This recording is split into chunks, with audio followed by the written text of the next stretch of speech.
നമ്മുടെ ശീതളസത്തിലെ ശീതളിനെ എല്ലാവർക്കും അറിയാം. നല്ലൊരു യൂട്യൂബറാണ്, ഒരു സംശയവുമില്ല. എല്ലാ കാര്യങ്ങളും നല്ല വ്യക്തതയോട് കൂടി അവലോകനം ചെയ്ത് ജനങ്ങളിലേക്ക് എത്തിക്കുന്ന നല്ലൊരു യൂട്യൂബർ.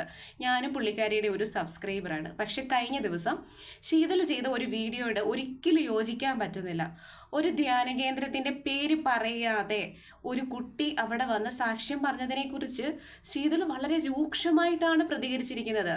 അതായത് ഒരു കുട്ടി പരീക്ഷയിൽ പഠിക്കാതെ അത് ബൈബിൾ വായിച്ചു പോയി ജയിച്ചു എന്നാണ്, ഇതൊക്കെ കള്ളത്തരമാണ്, ഇതൊക്കെ വെറും തോന്നിവാസമാണ് എന്ന് വരെ ശീതൾ ആ വീഡിയോയിൽ പറയുന്നുണ്ട്.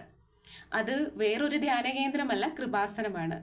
ശീതളിനെ സംബന്ധിച്ച് ക്രിസ്തുവും മാതാവും ശീതളിന് ഒരു അറിവ് മാത്രമാണ്.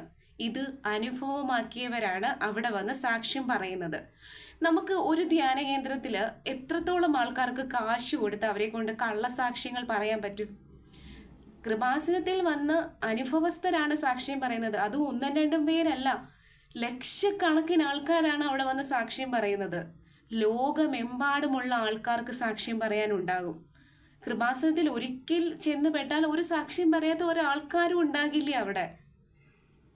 കാരണം അതായത് നമുക്ക് അറിവും അനുഭവവും രണ്ടും രണ്ടല്ലേ. അനുഭവസ്ഥരാണ് അവിടെ വന്ന് സാക്ഷ്യം പറയുന്നത്. ശീതൾ ഈ വീഡിയോ ചെയ്യുന്നതിന് മുന്നേ കൃപാസനത്തിൽ ആർക്ക് വേണമെങ്കിലും എപ്പോൾ വേണമെങ്കിലും ചെയ്യില്ല, ഒരു റെസ്ട്രിക്ഷൻസും ഇല്ല അവിടെ. പക്ഷെ ഒരു അരമണിക്കൂറെങ്കിലും അവിടെ പോയതിന് ശേഷമാണ് ശീതൾ ഈ വീഡിയോ ഇട്ടതെങ്കിൽ കുഴപ്പമില്ല. പക്ഷെ പോയതിന് ശേഷം ശീതൾ ഇങ്ങനെ ഒരു വീഡിയോ ചെയ്യില്ല, അത് 100% ഉറപ്പാണ്. ഒരു കാര്യത്തെക്കുറിച്ച് ഒരു വ്യക്തതയില്ലാതെ ഈ ചെയ്ത വീഡിയോയോട് ഒരിക്കലും യോജിക്കാൻ പറ്റില്ല.